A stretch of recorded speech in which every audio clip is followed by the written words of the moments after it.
करना है तो उससे रिलेटेड एक जॉब रोल लो जो ज्यादा अलाइन करे। तो you just have to revisit those chapters, reattempt those test, and वो स्लोली स्लोली हो जाता है। मुझे लगता तो दूसरों को, कंपटीशन को इतना देखना नहीं है, अपना आप करते रहो। ठीक है, आखिरी दिन भी मेरे खेल हो सकता है, और मेरे साथ भी वही हुआ। अक्टूबर में ही गिव अप कर देना कि जब अभी 60 दिन बचे हैं, अपने बूट्स हैंड कर देना, that is not something you should do. तो जब मैं उस मॉक को एनालाइज करता था तो मेरा एनालिसिस 3 पॉइंट्स पे होता। फर्स्टली, क्या मैंने सबसे इजीएस्ट सेट डिटरमिन किया, क्या मैंने उस सेट को 20-25 मिनट में कर डाला, और फिर मैंने सेकेंड इजीएस्ट सेट डिटरमिन किया है। Paul, a huge congratulations on securing your IIM Lucknow convert. I'm thank you. genuinely very happy and excited to have this conversation today with you. Thank you ma'am. थोड़ा सा अपना background के बारे में बताओ, like school, college and what were you doing before CAT? Okay. So my graduation is in civil engineering. I have done BE in civil engineering from Thapar Institute of Engineering and Technology, Patiala. My school and education background is varied across various cities because my father is in railway, so he had a transferable job. I have completed my schooling from various parts of UP, and ma- speaking about my academics, I would say that maybe 10th की percentage is good. It's 95%. In 12th, I was more focused on IIT JEE Prep. So my 12th percentage is 76%. And my graduation, again, the percentage is good. It's 90.9%. It's 91% in graduation.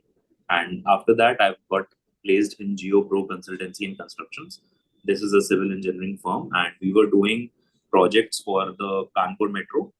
And but side by side, I was also doing some research work with a professor in college. तो हम लोग pavement, जो हमारी road maintenance पे काम कर रहे थे, एंड उसके लिए हमने निकमार में एक रिसर्च पेपर प्रेजेंट किया, पेटेंट वगैरह फाइल किया। तो आई अंडरस्टूड कि कंस्ट्रक्शन मैनेजमेंट इज समथिंग जो मुझे इंटरेस्ट तो है, but I don't want to limit myself to management. मुझे और चीजें एक्सप्लोर करनी थी। तो मैंने मैनेजमेंट के लिए मैनेजमेंट की जॉब सर्च करना शुरू किया। देन आई केम अक्रॉस डीफिक digital and I joined there as a business analyst. मेरा काम was mostly marketing strategy and also leading a sales team there which was expanding offline clients. So from there I realized, and उसके बाद साथ, that I want to prepare for MBA. Okay, so from which colleges did you receive calls and which are the ones that you have successfully converted so far? So I received calls from a lot of college. My first call was from SP Jain. It was a profile-based call, and then I'd also scored good marks in my NMAT, SNAP, and this CAT exam. So I got calls from SCM HRD, SIBM Pune, then IIM Rohtak, all the IIMs, IIM Amritsar, Rohtak, and whatever. My best calls were among IIMs were from IIM Bangalore and IIM Lucknow. I also got calls from almost all the IITs. I got calls from all IITs, IIT Bombay, SJ Som, then DMS, IIT Delhi, IIT Madras, IIT Kanpur, all those, IIT Kharagpur, and yeah, I got call from FMS Delhi. And my converts, I'll not talk about all the converts. I'm in a convertible waitlist for SP Jain, and my converts are FMS Delhi and IIM Lucknow. These are my best converts. I'm on a waitlist for IIM Bangalore, but I don't think that would be a convertible. Okay, so since you mentioned that you were working while preparing for CAT, so how did you balance your job responsibilities along with studies? तो ma'am ये थोड़ा सा strategic था। So what happened was when I realised कि civil engineering में काम है, तो उसमें तो नहीं हो पाता था, बिकॉज देयर वर 12 आवर्स, तो मतलब इज अ गुड डे, तो 16 आवर्स 18 आवर्स तो करना है, और वो साइट का काम है, उसमें आपको बैठ के खड़े हुए करना है, बैठे हुए you can not sit in an easy and do it. तो व्हेन आई रियलाइज्ड कि कंस्ट्रक्शन मैनेजमेंट तो नहीं करना है, and I was an operations manager there, तो वो तो नहीं करना है। तो I also made the shift in two ways. Firstly मैंने ये सोचा कि अगर मार्केटिंग ही करना है तो उससे रिलेटेड एक, या एमबीए ही करना है तो उससे रिलेटेड एक जॉब रोल लो जो ज्यादा अलाइन करे। मोर ओवर कैट की प्रिपरेशन करनी थी, and it was a competitive exam, let's face it. तो उस प्रिपरेशन के लिए I wanted time. So I picked up a job that was remote. ठीक है, मुझे मतलब it was hybrid. I had to, when I had the sales work, I had to go 2 to 3 days office and बाकी मैं घर से कर लेता था. So in those period, in that time, I got a lot of time in my hand, जिससे मैं job manage कर पाता था और प्रिपरेशन भी मैनेज कर पाता था. प्लस मुझे सिविल इंजीनियरिंग में खड़े होकर आदत थी, तो ये ऐसे बैठ के टू काम, it was remote working was something that really give me a lot of time. Secondly I believe कि थोड़ा जॉब एज जो बंदा जॉब करता है उस that person gets a lot less time than a person who is preparing full time. But then again वो better use करता है अपने टाइम का. So that is something that even while working we have lesser hours, but that is not something to complain about. आप better use कर सकते हो उस time. How did you come to know about Elite Grid? मतलब आपने खुद research करके पता लगाया या फिर someone suggested you about Elite Grid? Okay, so I have a few friends, few seniors in college, namely Vaibhav Dheer and I think Bharat Goel also. Both of them uh, got IIM Bangalore and IIM Ahmedabad respectively, and both of them had suggested to go for Elite Grid. And that's how I came to know about Elite Grid. Okay, so which batch did you enroll in and when did your classes begin in Elite? I got enrolled in the second batch. It was the B2A batch. I'm pretty sure that the classes began around May 2024. I'm not sure about exactly which date they began, but it was around May. Okay, so CAT preparation often comes with its own sets of challenges. Like there are times when, despite putting in consistent efforts, the result don't quite reflect the hard work. So students get demotivated at that time, right? So आपके भी phase में ऐसे phases आए होंगे. तो during those low days, what kept you going and helped you to stay balanced and focus solely on the preparation? Ma'am I think any competitive exam is a mindset game. अगर आपका mindset सही है, अगर आपको पता है कि if you are true to yourself, आप खुद से झूठ नहीं बोल रहे हो, देन इट इज वो आपका, देन आपकी preparation would be on track. Often times क्या होता है कि हमारी कुछ एस्पेक्ट्स में हमारा प्रिपरेशन उस तरह से नहीं चल पा रहा होता. मेरे साथ ऐसा तब हुआ था because when I was consistently scoring good in वार्क, DARC सेक्शन में मैं मेरे अच्छे नंबर आते थे, मैं हमेशा 40 वर्क स्कोर करता था. बट मैंने उसको, और DILR वाज वेरी वीक, तो मैंने कुछ दिन, लगभग 1 डेढ़ महीना DILR को बहुत ज्यादा दे दिया. DILR उतना इम्प्रूव भी नहीं हुआ, लेकिन जब मैंने अगला मॉक BARC का लगाया तो मेरा स्कोर सीधे 18 आ गया. मतलब from 40s I am scoring consistently high, और वो 18, 15, 20 ही क्रॉस नहीं कर रहा था. सो दैट वाज समथिंग जो मुझे लगा कि ठीक है, quant is going good, quant मेरा स्टेडी था हमेशा से, बिकॉज अगेन इंजीनियर 12th में मैथ्स ओके थोड़ा हेल्प तो करता है. बट आप DILR के चक्कर में जो आपका स्ट्रॉन्गेस्ट है कि वार्क में आप कंसिस्टेंटली अच्छा कर रहे हो, वो 40 से 18 आ गया. बट आई थिंक उसमें क्या होता है कि बहुत हड़बड़ी नहीं मचानी चाहिए. बहुत 10 चीजें कर लूं, बहुत ऐसे कर लूं, वो कर लूं, ये कर लूं, ये वीडियो देख लूं, कि नई कोचिंग ज्वाइन कर लेता हूँ, ऐसा नहीं करना चाहिए. 10 लोगों की सुननी भी नहीं चाहिए, बिकॉज यू नो कि ये वर्क किया है. ठीक है, तो you just have to revisit those chapters, reattempt those test, and वो स्लोली स्लोली हो जाता है. मुझे लगता है कि एक गलती ये करते हैं एस्पिरेंट्स की, बहुत जल्दी रिएक्शन की, आज ही नहीं समझ आ रहा DILR, पहली क्लास हुई नहीं आया, अब क्या करूं, हट जाता हूँ, GMAT कर लेता हूँ. तो ये नहीं करना चाहिए, है ना. आप थोड़ा काम रहिए, थोड़ा टाइम दीजिए. ठीक है, DILR section was consistently bad. मेरी एक बहुत अच्छी फ्रेंड है ऋतुजा. सो शी अच्छा, Rutuja did not take coaching from Elite Grid, but Rutuja followed their YouTube channel consistently, and Rutuja का लास्ट डे तक DILR का एक भी सेट नहीं होता था. शी वॉच्ड ये गौरव सर की वो 4.5 hours की marathon DILR video. She watched it 4 days before the exam. She got 2 sets correct in DILR, and she is sitting in IIM Bangalore. She's interning with Accenture Strategy 2 days before. So you have to believe in miracles. मतलब आप छोड़ नहीं सकते कि अरे बस नहीं हो रहा, अब ये कर लेता हूँ, नई कोचिंग ज्वाइन कर लेता हूँ, GMAT दे देता हूँ, ये सब नहीं. आपको तमीज से बैठ के करते रहना है. लास्ट डे कोई मिरेकल होगा, कोई वीडियो मिल जाएगी, कोई नॉन सेट आ जाएगा, कुछ हो जाएगा कि आपका हो जाए, इस बात पे भी बिलीव करना बहुत जरूरी है। मेरा DILR बहुत बेकार था। मेरा हमेशा बस एक सेट सही होता था एट मैक्स, और ग्रुप में बहुत बच्चे थे जिनका बहुत अच्छा था।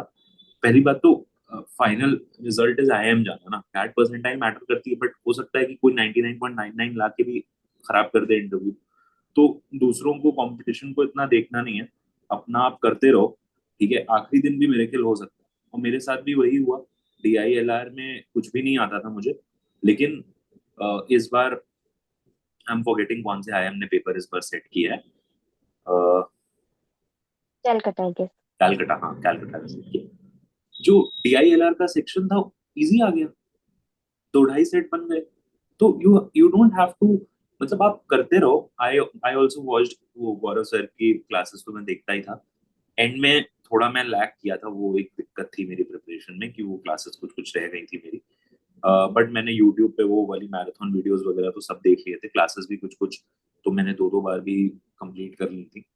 अ, नहीं बनते थे तो नहीं बनते थे, बट एग्जाम में मेरे ख्याल हो जाता है कभी कभी। सो अक्टूबर में ही गिव अप कर देना कि जब अभी 60 दिन बचे हैं, अपने बूट्स हैंड कर देना, that is not something you should do. अपने से सच बोलते रहिए, और जो आपकी स्ट्रेंथ्स हैं उनको स्ट्रेंथ बनाए रखिए। ये गलती मत करिए कि वो तो हो ही जाता है मुझसे वर्बल, तो मैं तो वर्बल अब छूंगा ही नहीं। वो मत करिए, और अपनी वीकनेसेस पे फोकस करिए। एंड डे भी कुछ होके आपका हो सकता है, ठीक है, कुछ भी हो सकता है। तो तो आपने कितने सारे मॉक टेस्ट दिए थे throughout your preparation, full length mocks? So after this वार्क वाला debacle happened, what I began realising is मुझे रोज एक वार्क का सेक्शनल तो देना ही है। ठीक है, तो वो तो कुछ भी हो जाए मैं देता ही था। और मैंने ये भी रियलाइज किया कि मैं सुबह उठ के वार्क देता हूँ तो मेरा खराब हो जाता है, तो फिर मैं डिमोटिवेटेड रहता हूँ। तो वो मैंने रात को देना शुरू कर दिया कि रात में एक वार्क का सेक्शनल तो देना ही है, चाहे पूरे दिन कुछ भी मत करो, या कोई दिन वेस्ट भी हो गया तो वो वार्क का सेक्शनल, या ऑफिस में ज्यादा काम आ गया तो वार्क का सेक्शनल तो दे के ही सोना है। वो एक अच्छी हैबिट बन गई थी। और अगेन वो वही होता है, खुद से सच बोल, ये नहीं कि डिमोटिवेट हो गए एक दिन सुबह दे दिया, उसमें नंबर कम आ गया, चलो शाम को। वार्क सेक्शनल वाज देयर। मॉक में I had taken both SimCAT and MCAT, और इलीट्स ग्रेड के भी जो मॉक्स थे वो भी आई टुक।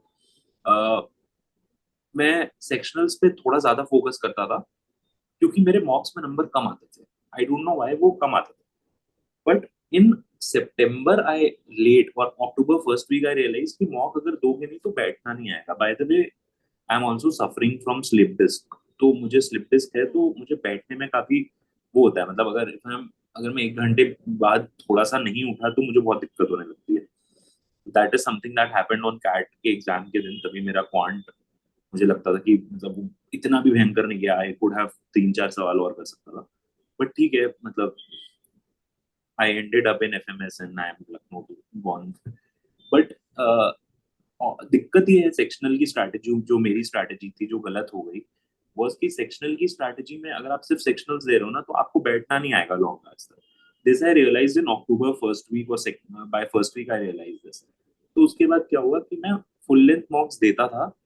मेरी परसेंटाइल कभी अच्छी नहीं आती थी मॉक्स में, लेकिन मैं उस पर फोकस ना करके परसेंटाइल देखना ही बंद कर दिया था। आई जस्ट, मतलब मैंने मॉक खत्म किया, क्लोज द विंडो। मैं तब परसेंटाइल देखता था 2-3 दिन बाद, जब मुझे उससे अटैचमेंट थोड़ी कम हो गई।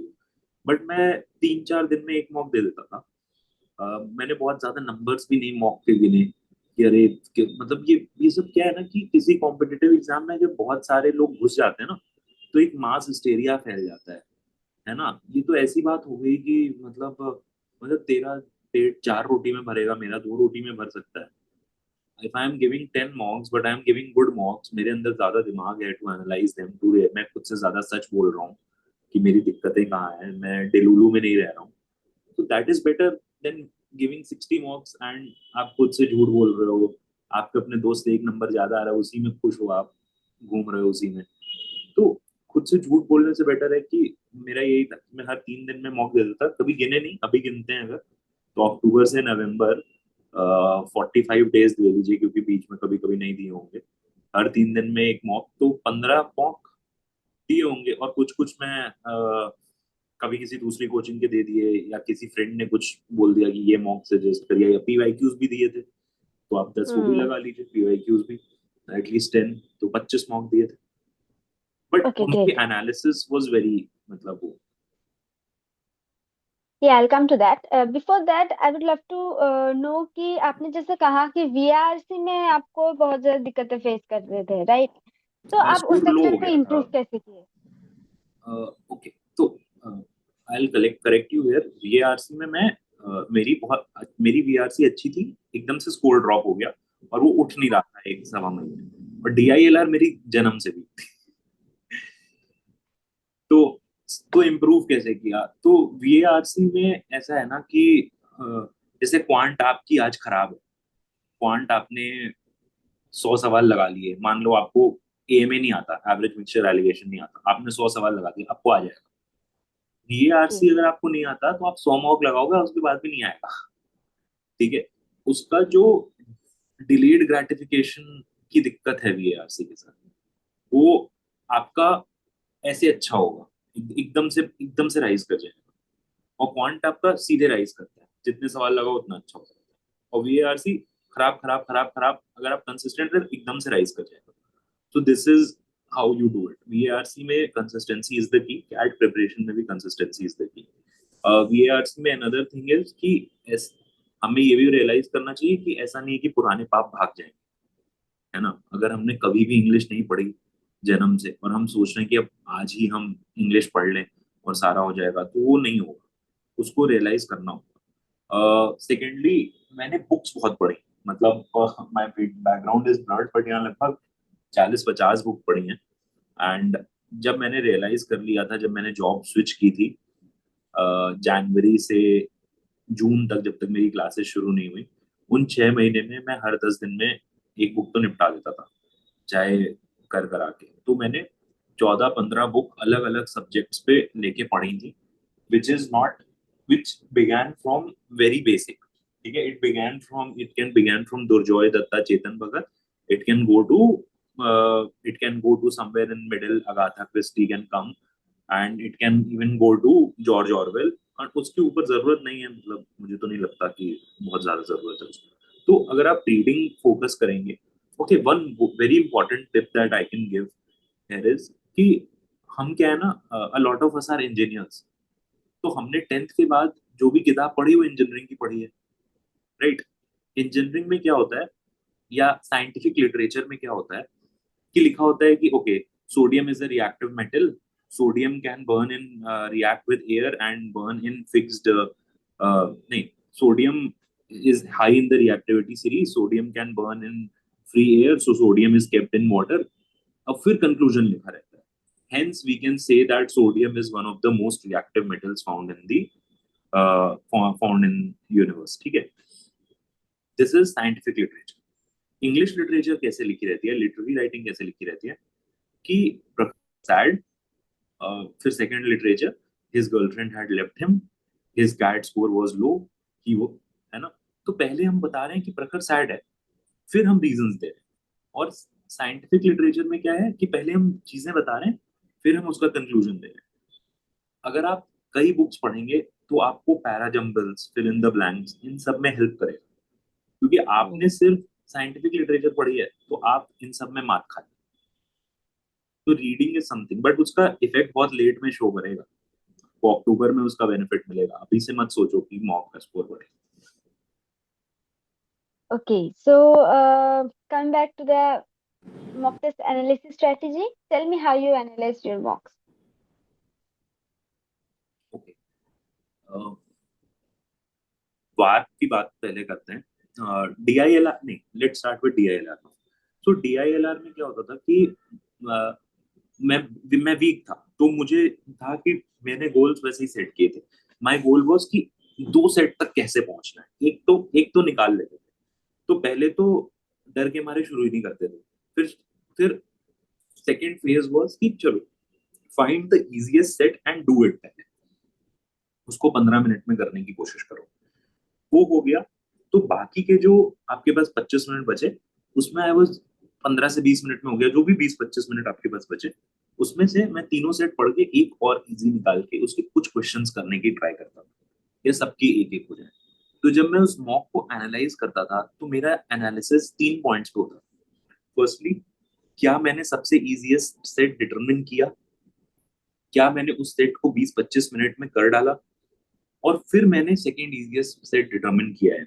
Now this strategy can vary for different people differently, ठीक है। अगर आपका एक सेट पहले दिन से हो रहा है, गुड इनफ, तो आप ये करो कि अच्छा ठीक है मैंने 2 इजीएस्ट सेट किए या नहीं, ठीक है। तो it should be incremental, it should be considering your goals in mind, your target percentile, ठीक है, आपके बाकी सेक्शंस में कितने आ रहे हैं, आपको सेक्शनल कट ऑफ कितनी क्लियर करनी, उस हिसाब से। तो वार्क में डीआईएलआर में मेरे गोल्स थोड़े कम थे, बिकॉज आई न्यू कि मुझे दो सेक्शन स्ट्रांग रखने हैं, एक को इतना वीक नहीं रखना है कि ये पता चला कट ऑफ ही नहीं क्लियर हुई तो अब अगले साल आ गए हैं फिर से। मेरे साथ तो वो ऑप्शन भी नहीं था because job x was very high. तो ये डीआईएलआर का हो गया। वार्क में मैं क्या करता था कि टेस्ट टेकिंग स्ट्रैटेजीज बिल्ड करनी है आपको, ठीक है। कुछ लोग क्या करते हैं, पहले वर्बल कर लेते हैं सारा, फिर आरसी करते हैं, ठीक है। कुछ लोग पहले सारे आरसीज करते हैं फिर वर्बल करते हैं, कुछ लोग 3 ही पैसेज करते हैं, कहते हैं हम 4 में से 3 पैसेज करके जाएंगे। मेरी स्ट्रैटेजी ये थी कि मैं पैसेज तो सारे करूंगा, ठीक है, और वर्बल भी सारे करूंगा। बट मैं वर्बल के साथ स्टार्ट करता था तो थोड़ा परफेक्शनिस्ट पर्सनैलिटी है तो थोड़ा उसी में बह जाते थे। तो क्या करता था, 2 सेट आरसी, जो शॉर्ट आरसीज लगे, पहले जल्दी से 1 मिनट 40 सेकंड के अंदर जल्दी से चारों आरसी पढ़ लिए, जो दो बेस्ट लगे उनको पेपर पे नोट करा, मतलब पॉइंट की फर्स्ट आरसी थर्ड आरसी करना है। फिर फर्स्ट और थर्ड आरसी किया 8 मिनट्स पर पैसेज देके, लेकिन वो 9 तो जाता ही जाता था बिकॉज वही परफेक्शनिस्ट पर्सनैलिटी पूरा समझ के फिर आई यूज तो 9 मिनट पर पैसेज में अटेम्प्ट किया, 18 मिनट हो गए।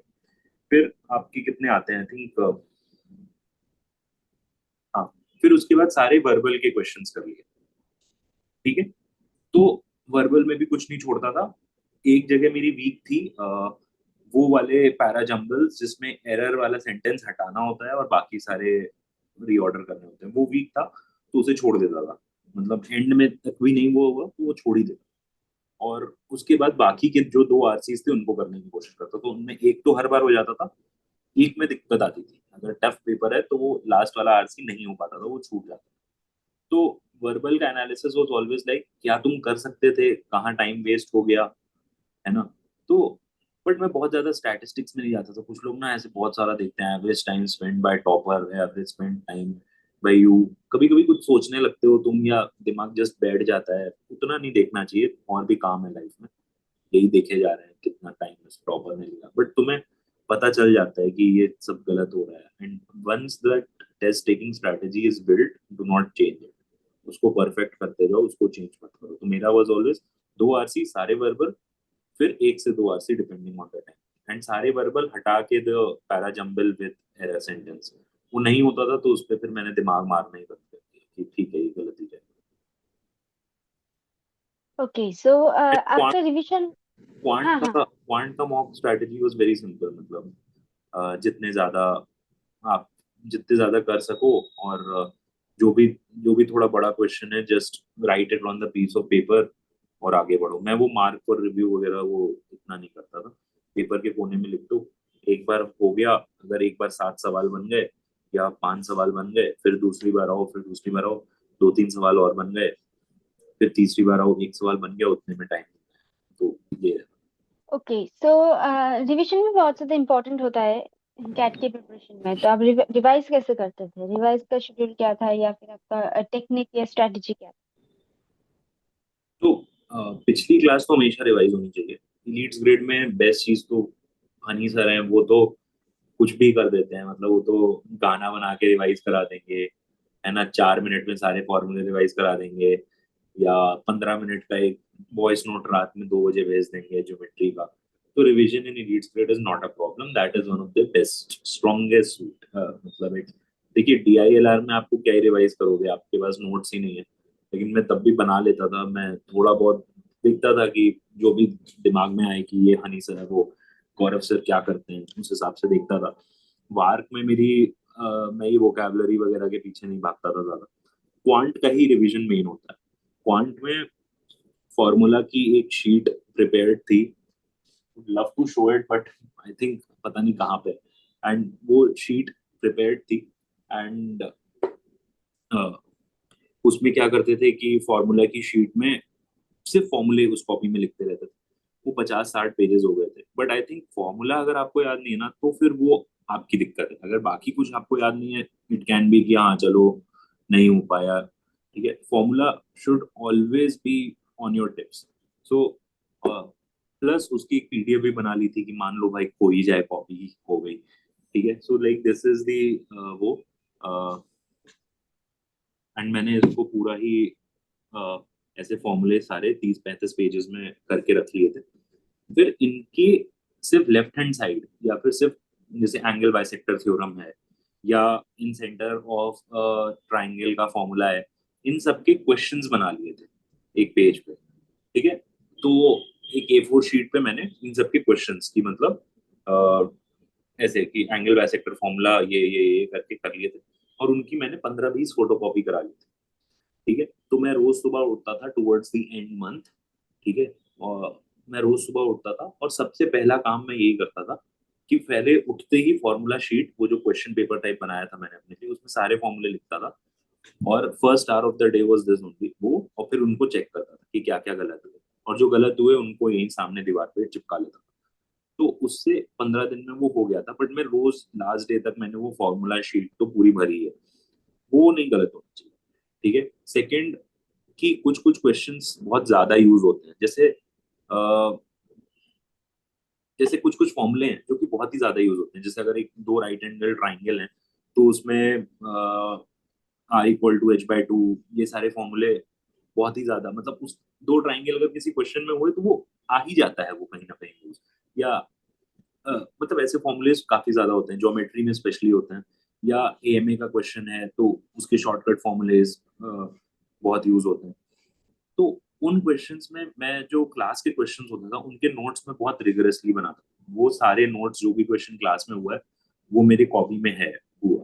तो I used to turn those pages, और बीच बीच में लगा भी लेता था. बट कुछ बच्चे क्या करते हैं ना कि फिर वो एल्बम की तरह, शादी के एल्बम की तरह उसे देखने ही लगते हैं.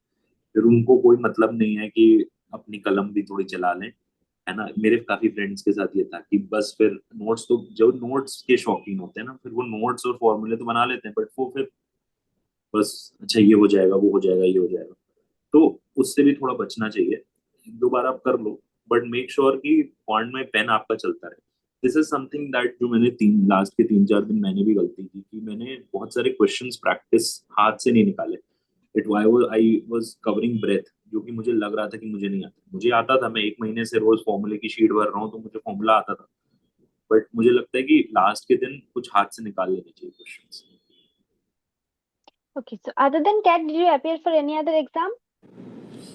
Yes, I appeared for NMAT and SNAP. NMAT तो बहुत ही अनप्रिडिक्टेबल एग्जाम है. क्या होता है, क्यों होता है, कुछ नहीं पता. मेरा सेंटर, मैं लखनऊ का हूँ बाय द वे, एंड मेरा सेंटर आगरा में पड़ा था. 300 किलोमीटर आई ट्रैवल्ड, और मैं ऐसी मस्ती में बैठा था. एक गवर्नमेंट रेस्ट हाउस मैंने ले लिया था, मैं उसी में बैठा हुआ था. तो मुझे लगा कि चलो आ ही गए हैं इतने दूर, तो दे ही देता हूँ अच्छे से. और मेरा 258 वेट स्कोर आ गया था, which is a very good score है. और मेरे सारे सेक्शनल्स वर आल्सो वेरी क्लियर, मतलब बिना पढ़े, ठीक है. और मेरे से अच्छे बच्चे बहुत पढ़ के गए, उनका 190, 220. I don't know what happens in that exam. Snap का जो एग्जाम है, तो हाँ, जैसा कि मेरा DILR वाज वेरी वीक ना, तो मुझे हमेशा लगता था कि क्या पता मेरा कट ऑफ ही बैठ गया, है ना, कट ऑफ ही नहीं क्लियर हुआ. तो स्नैप के लिए मैं बहुत फोकस था, because SCM, HRD and SIBM are both good colleges. And SNAP score, I always wanted to keep SNAP as the backup, क्योंकि मुझे जैड से कभी फील ही नहीं आती थी. मतलब मैंने जैड नहीं दिया है, पता नहीं क्यों नहीं दिया, बट मन ही नहीं किया देने का. But snap was my backup exam. तो स्नैप में द थिंग इज कि LR कम आती है, अलजेब्रा ज्योमेट्री भी बहुत ही कम आती है, अगर आती भी, आई थिंक APGP आती है, बट अदर देन दैट तो शायद नहीं आता है. सिंगल इक्वेशन वाले सवाल होता है. तो स्नैप में स्पीड की ही इज एन इशू. तो अगर हनी सर का कोई मेथड है, हनी सर उसे फास्ट कर रहे हैं, जैसे AMA में एवरेज मिक्सचर एलिगेशन के बहुत सारे शॉर्टकट्स हैं हनी सर के, कि वो काफी जल्दी कर लेते हैं सवाल, रेशियो में वो, उन शॉर्टकट्स को आपको सीखना है. हो गया आप इंजीनियर, बट उसे अब दरवाजे पे रख के बैठो क्लास में, क्योंकि आपको अगर वो शॉर्टकट्स नहीं आए तो स्नैप वगैरह में आपकी स्पीड नहीं आएगी। स्नैप में आपको अगर 45 नंबर स्कोर करने हैं तो you need to attempt 50 questions out of 60 minutes. And मेरा जो स्नैप का बेस्ट अटेम्प्ट था, हनी सर सजेस्टेड कि सारे स्नैप के अटेम्प्ट, तो मैंने सारे दिए थे। मेरा जो बेस्ट अटेम्प्ट था, पहले तो उस दिन मुझे कुर्सी अच्छी मिली थी तो my slip disc was all right, 1 घंटे का एग्जाम है, slip disc was never a problem, इसलिए मैंने उस एग्जाम को बैकअप रखा था। 60 मिनट्स में I know that I did 58 questions. सिर्फ मेरे 2 या 3 क्वेश्चन बचे थे, 56 to 58 क्वेश्चंस मैंने अटेम्प्ट किए पेपर में। और मेरा स्नैप में 47 या 48 स्कोर था मेरा, 99.8। और तो उसमें मुझे एक बेनिफिट मिल गया कि हाई स्नैप स्कोर मतलब अगर इंटरव्यू करो तो हो जाएगा। That was my back. So आप स्नैप के लिए पढ़ाई कैसे किए थे? जैसे आपने कहा कि हनी सर ने जो भी दिया था उसको आप पढ़े थे, लेकिन फिर भी लाइक मॉक टेस्ट कैसे देते थे या फिर कवर कैसे करते? क्योंकि कैट के बाद स्नैप के लिए उतना ज्यादा टाइम नहीं रहता है, तो उतने टाइम में आप कैसे मैनेज किए? The problem with people appearing for Snap is, and especially for engineers, is they know a method. ऐसा नहीं है सवाल टफ है, दे नो अ मेथड, वो लगेंगे उसी को करने पूरा बड़ा से मेथड से। Snap is not about that. ठीक है, आपको शॉर्टकट पता होना चाहिए, आपको पता होना चाहिए कि थोड़ा मेंटल गेम आपका होना चाहिए। अगर आप 1/8 को अप्रोक्सीमेट नहीं कर पा रहे, या 1/6 आपको लग रहा है कि हाँ इस डिनोमिनेटर में 6 होगा, तो may be it is a recurring decimal जो आएगा, या 3 होगा तो अच्छा 0.33 करके कुछ आना चाहिए, और आप तुरंत मार्क करके आगे नहीं बढ़ पा रहे हो, तो फिर snap is not your exam. ठीक है, तो स्नैप में ये चीजें बहुत चाहिए कि मतलब एक common sensical quick math ability.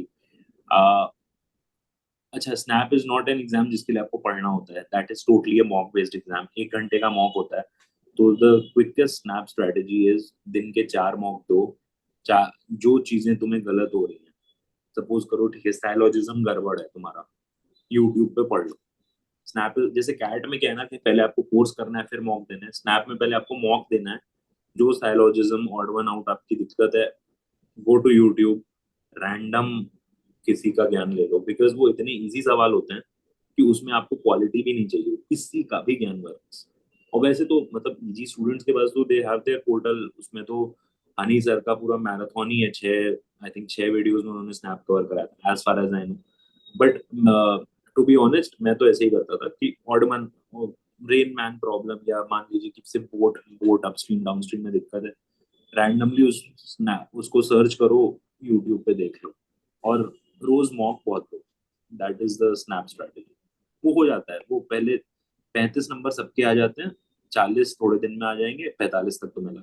So coming back to the interview stage, share how you approached your interview preparation. What steps did you take to get ready for the personal interview? यहाँ पे मैंने थोड़ी गलती की personal interview में, क्योंकि मेरा cat खत्म हुआ, मैं थोड़ा रिलैक्स हो गया। स्नैप का भी पहला अटेम्प्ट बहुत अच्छा गया, मुझे लगा कि बेस्ट अटेम्प्ट है, तो मैं थोड़ा सा रिलैक्स कर गया। फिर मेरा एक फ्रेंड आया स्कूल का, वो लखनऊ आया, तो मैं उसके साथ घूम रहा था। उसने कहा कि एक 40,000 रुपए की GDPI की कोचिंग है एक इंस्टीट्यूट की, उसमें जो है उस कोचिंग का जो हेड है वही तुम्हें पढ़ा देगा। तो उधर मैं थोड़ा, मुझे लगा कि अच्छा ये तो बहुत ही अच्छा है, 40,000 क्या होते हैं, तो एटलीस्ट प्रिपरेशन के लिए तो मैंने वो बहुत ही, 40 नहीं था, 35 to 36,000। तो मैंने वो कोचिंग ज्वाइन कर ली ये सोच के कि वो होगा, उसका कोई बेनिफिट नहीं आया। ज्यादा बेस्ट बेनिफिट मुझे ऑब्वियसली वैभव धीर एंड का ही था। He has been my mentor in college, and as an IIM Bangalore graduate he has also gone through these phases. तो मेरे college seniors help me a lot. And कुछ ग्रुप्स बन जाते हैं विच आर फ्रीली अवेलेबल, वो LinkedIn पे आपके पास पहुंच जाएंगे। मतलब आपको थियोमी is there, and IIM Calcutta के स्टूडेंट्स ने इस बार इंटरव्यू प्रेप ग्रुप्स करके स्टार्ट किया। बहुत सारे बच्चे हैं बी स्कूल्स के जो स्टार्ट करते हैं, they are more reliable than any GDPI specific coaching that you join. Elites Grid में भी मिलता है support, they connect us to previous alumni जो प्रोसेस के थ्रू गुजरे हुए हैं। इंटरव्यू में क्या है कि your life should be coherent. जैसे मेरी लाइफ में कुछ इनकोहेरेंट, इन इनकॉन्ग्रुएंट बातें अगर हम देखें तो क्या क्या है, कि मेरा 10th का स्कोर अच्छा है, ग्रेजुएशन का स्कोर अच्छा है, 12th में क्या किया। तो ये लाइफ का एक गैप है। कुछ लोग गैप ईयर्स लेते हैं, मेरे गैप ईयर नहीं थे सीवी में।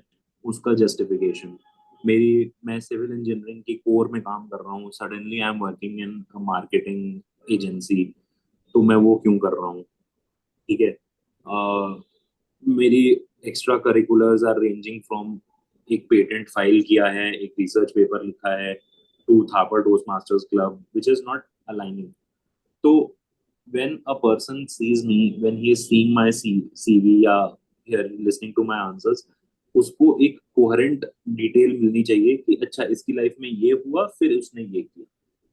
इसने सोचा कि इसे कंस्ट्रक्शन मैनेजमेंट में नहीं जाना है, but if he wanted to pursue an MBA, he wanted to pursue a job that resembles something what he is going to study in an MBA.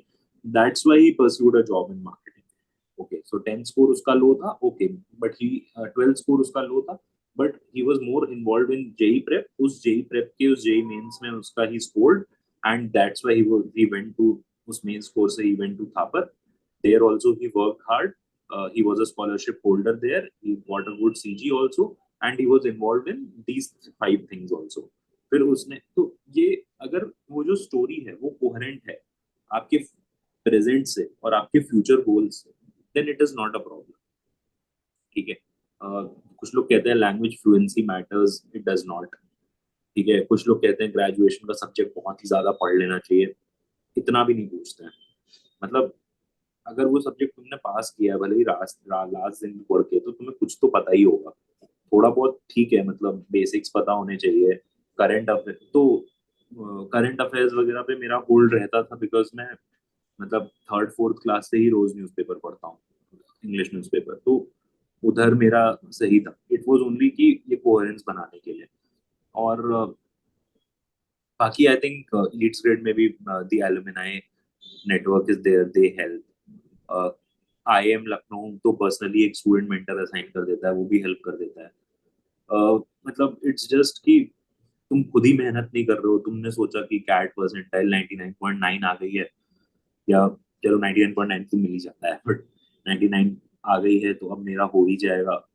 उस जब ऐसी दिक्कतें कर लेते हो, या तुमने सीवी ही नहीं बनाई है, तुमने कहीं लिखे ही नहीं है अपने अचीवमेंट्स, तो दिक्कत होती है। वरना अगर थोड़ा भी कॉमन सेंस से अप्रोच कर रहे हो तो interview is not a problem.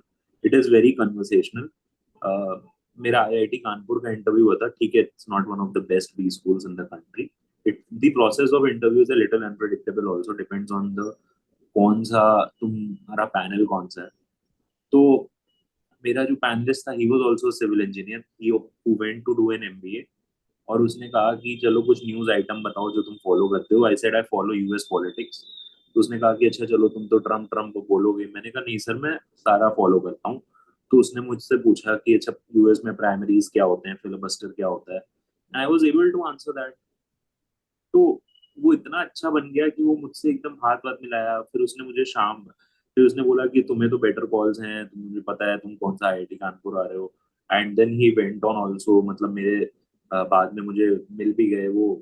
And we talk there also. कुछ कुछ इंटरव्यूज बहुत अच्छे जाते हैं, कुछ कुछ बहुत ही अनप्रिडिक्टेबल जाते हैं। IIM लखनऊ में मेरा इंटरव्यू लास्ट डे पड़ा, लास्ट स्लॉट पड़ा, और पर्सन भी मैं लास्ट ही था इंटरव्यू का। और मैं tell me about yourself का आंसर बोल रहा हूँ, एंड सामने प्रोफेसर साहब इज सेइंग टू द, एक मेल एक फीमेल प्रोफेसर थे, वो कह रहे हैं कि अरे नींबू सोडा में तो सोडा ही नहीं है, उस कमरे में तो फ्रूट चाट आई थी, हमारे कमरे में तो फ्रूट चाट ही नहीं आई है। और मेरे वो सीवी बीच में काट के बोलते हैं कि ये सब कौन करता है, ये सब क्या होता है, कुछ कुछ भी करते हो क्या, कुछ सीरियसनेस नहीं है क्या लाइफ में। जबकि मतलब I think I have one of the better profiles that come, if not a good profile. तो it's very unpredictable, but you just have to, keep the morale high, and just have to intimidate नहीं होना। FMS के interview में मुझसे पूछा गया, अच्छा ये सब बकवास ना कि पहला इंटरव्यू है तो इजी होगा, लास्ट है तो पहला इंटरव्यू टफ होगा, लास्ट इजी होगा, ये सब भी बकवास है। एफएमएस में मेरा पहला पहला इंटरव्यू था। You also have to know कि तुम्हें कब इंटरव्यूअर को बोलना है कि मैं सही बोल रहा हूँ, आप गलत बोल रहे हो, एंड कब बोलना है कि ठीक है आप ही सही बोल रहे हो। मेरे डीन सर ने मुझसे पूछा एफएमएस के कि व्हाट कि तुम ग्रीन बिल्डिंग्स कैसे डिजाइन करोगे। मैंने उनको एक दो टिप्स दी जो मुझे पता था कि सही टिप्स हैं, but he was not agreeing. But मुझे ये भी पता था कि बाकी पैनल के हिसाब से ही इज द डीन, तो मैं कुछ भी बोलूंगा पैनल हाँ ही मुझे काटेगा और कहेगा नहीं नहीं सर आप सही बोल रहे हो, आप सर सही बोल रहे हो। तो I said yes sir, maybe you are right, maybe I need to revise it more. तो लड़ना नहीं चाहिए इस टाइम से। ओके, सो जैसे आपने कहा कि आई एम लखनऊ के इंटरव्यू में आपको थोड़ा सा ग्रिल किया गया था, या फिर इंटरव्यू या के बीच में, हाँ, है ना? तो उस टाइम पे आप मैनेज कैसे किए? क्योंकि फाइनली आपने आई एम लखनऊ का कॉल कन्वर्ट किया है, डेफिनेटली आपने उस सिचुएशन को अच्छे से टैकल किया है। तो आप टैकल कैसे किया था उस सिचुएशन को? so this question was asked to me in a lot of interviews also, because in I am a member of Toastmasters and I was the student president of Thapa Toastmasters Club, and उसमें भी a lot I had given leadership lessons and communication lessons to 800 people, ये मैंने अपने TMAY में बताया भी था। तो those people were also like कि तुम क्या टिप दे सकते हो, and this is the tip that I will give here also, कि द फैक्ट दैट तुम वहां बैठे हो और वो होंगे कोई बहुत बड़े प्रोफेसर और हैं, and all kudos to him, but the fact that you are sitting there, ठीक है, in front of that professor, and उस प्रोफेसर की जॉब है तुम्हें इंटरव्यू करना, यानी कुछ तो तुम्हारे पास होगा ना जो उसके पास नहीं है। जैसे अगर मैं सोचूं कि अरे, आई गेट इट। मतलब इफ यू आर इंटरव्यूइंग मी स्नेहा, तो ऐसा कुछ तो होगा ना जो मैं तुम्हें बता पाऊंगा जो तुम्हें पहले से नहीं पता है, ऐसा कुछ तो होगा ना। I just have to get that message across. अगर मैंने ऐसी दो चीजें, जो तुम मेरा इंटरव्यू अभी कर रहे हो, अगर मैं ऐसी दो चीजें तुम्हें बता दूं जो तुम्हें पहले से नहीं पता है, तो it is a good interview. अगर तुम इसे यूट्यूब पे डालोगे, ठीक है, ये काफी देर का हो चुका है, तो अगर मैं तुम्हें दो चीजें इससे किसी व्यूअर को समझ आ जाए जो सिविल इंजीनियर हो या ना भी हो या डिमोटिवेटेड हो, तो इट्स अ गुड वीडियो। इस पे आ जाएगा कमेंट ठीक ठाक, ठीक है, it will be a good engagement. तो हमें भी यही करना होता है कि इंटरव्यूअर बोल रहा है कि तुम ऐसे हो तुम वैसे हो, कि no no sir, sir I respectfully disagree, sir maybe perhaps you would, मतलब ऐसे कुछ कुछ इंट्रोज अपने बिल्ड कर लो कि sir maybe you would be more interested in knowing that I recently filed a patent, and it is related to pavement maintenance and this use of artificial learning systems in that, and AI is so maybe he gets interested in that। तो कुछ हमें hook चाहिए, और एक तो चीज सभी के पास होती है ना, ऐसे मतलब कभी कभी नहीं कि कोई कोई राह चलता आदमी भी कोई बहुत बड़ी बात कह देता है, अरे बाप रे ये क्या बोल दिया, बस वो कुछ एक चीज you need to have a hook. And secondly तुम्हें there's one thing that I would like to add in interview preparation, कि कुछ चीजें ना, मतलब अगर मैं बोल रहा हूँ कि मैंने एक पेटेंट फाइल किया जो एआई इन रोड मेंटेनेंस लगा रहा है, तो नेक्स्ट क्वेश्चन क्या आने वाला है, एआई क्या है। एआई समिट हुई थी अभी फ्रांस में रिसेंटली, उसमें क्या डिस्कस हुआ, शुड वी रेगुलेट एआई। अब अगर फ्रांस की एआई समिट है, तो वो फ्रांस में जो रिलीजियस प्रॉब्लम्स हुई हैं रिसेंटली, या फ्रांस में जो इमिग्रेशन और राइट विंग एक्सट्रीमिज्म अभी आया है, लपेन की पार्टी चुनाव, मतलब in the recent elections right wing हट गए, but right wing is on the rise in Europe. इन सब पे वो क्वेश्चंस पूछ सकते हैं। अच्छा ठीक है, अब राइट विंग इन यूरोप हो गया, तो okay what do you think about right wing politics in India, ठीक है। तो हमें अगर हम कुछ भी हमारी सीवी में है कि अगर हमने लिखा है कि हम स्टूडेंट इंटर्नशिप हम इंटर्नशिप कोऑर्डिनेटर थे ड्यूरिंग कोविड-19, ये मेरी सीवी में एक पॉइंट है, ये मैं बोल रहा हूँ टेल मी अबाउट योरसेल्फ, तो अगला क्वेश्चन क्या हो सकता है, कोविड-19 क्या थी, उसकी वैक्सीनेशन कैसे हुई, इंडिया को लॉस कितना हुआ, वर्ल्ड इकोनॉमी को कितना लॉस हुआ, चाइना का क्या रिएक्शन था, डिड चाइना कॉज कोविड-19, उसके बाद। या फिर क्या हो सकता है, इंटर्नशिप कोऑर्डिनेटर का काम क्या होता है, how did you manage internships, employment crisis क्या थी कोविड में, माइग्रेंट क्राइसिस। तो अगर आप कुछ बोल रहे हो ना, तो एक बार सोच लो, जैसे घर पे अगर हम झूठ बोलते हैं कि भाई यहाँ गए थे, किसके साथ गए थे, अच्छा, तो वो तो खुद ही तो निकम्मा, मतलब हमें पता है ना कि अगला क्वेश्चन क्या आने वाला है, तो उसके बारे में हमें रिसर्च करके जाना। अगर वहां ही तुम मतलब नहीं कर पाए, one should also prepare for the counter questions that will arise। हाँ। तो वो हमें थोड़ा सोच के वो बैठ के अगर तमीज से उसके लिए कोई कोर्स नहीं ज्वाइन करना है, वो थोड़ा कॉमन सेंस से डिटरमिन करना है कि इसके बाद क्या क्वेश्चन पूछा जा सकता है। आप गलत हो गए बट 80% टाइम वही क्वेश्चन आएगा, और जब आप उसका आंसर दे दोगे ना तो फिर डाउन हो जाता है टेम्पो, फिर आप जीतने लगते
अच्छा, सो फाइनली जब आपने देखा कि आम लखनऊ का कॉल कन्वर्ट हो गया, तो क्या रिएक्शन था आपका? मतलब वो फर्स्ट थॉट क्या आया माइंड में?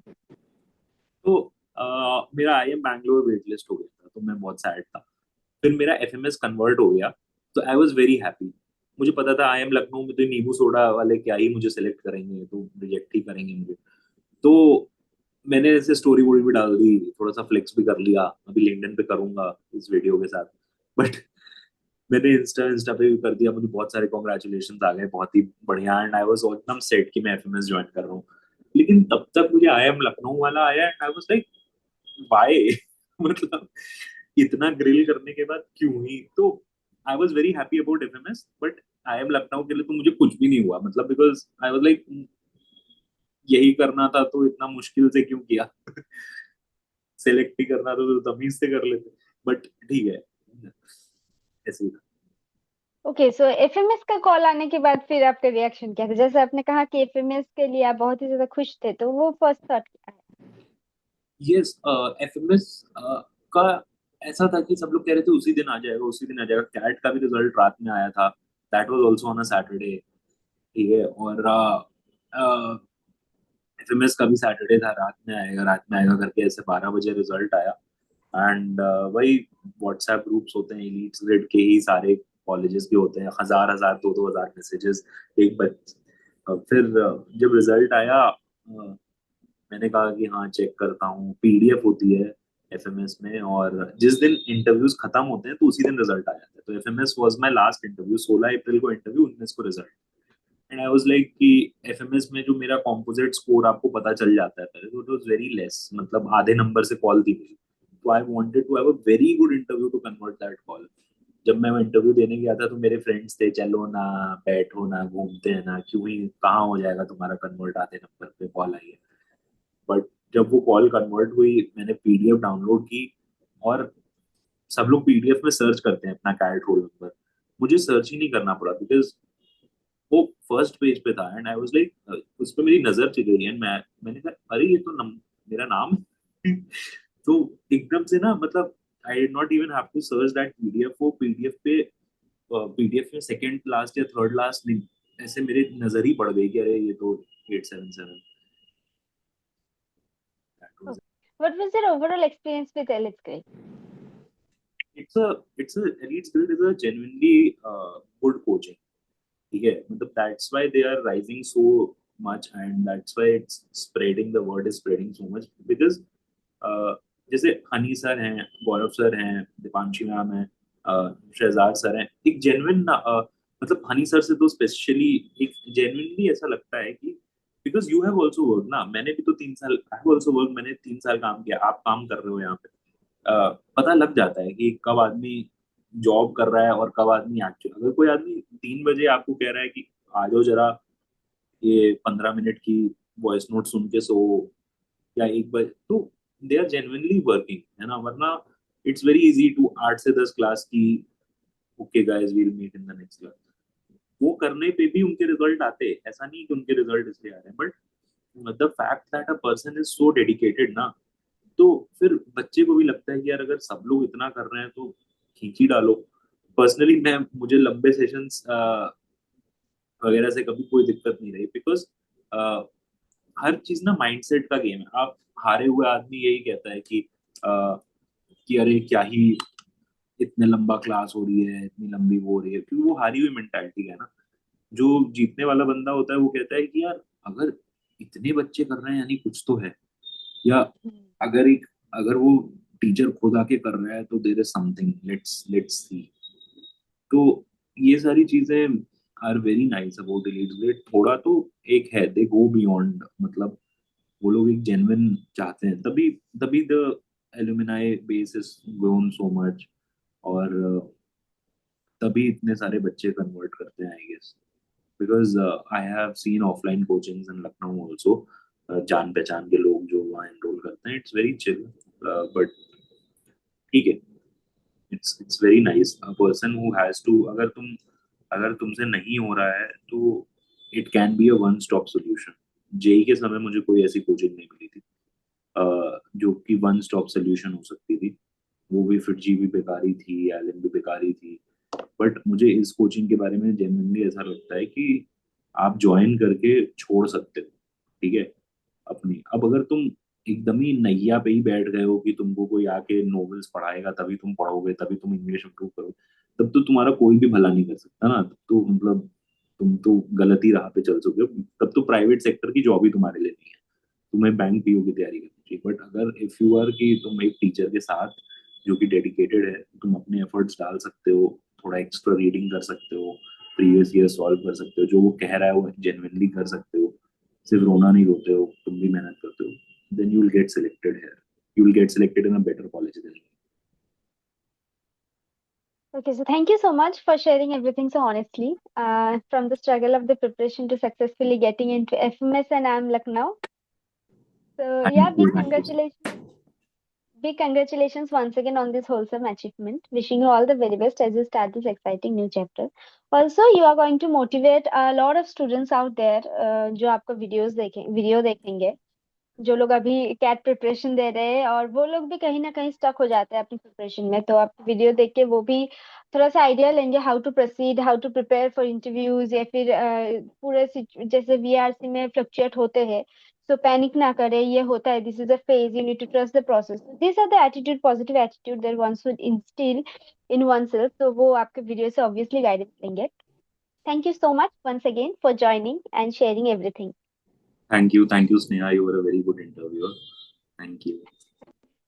Thank you so much.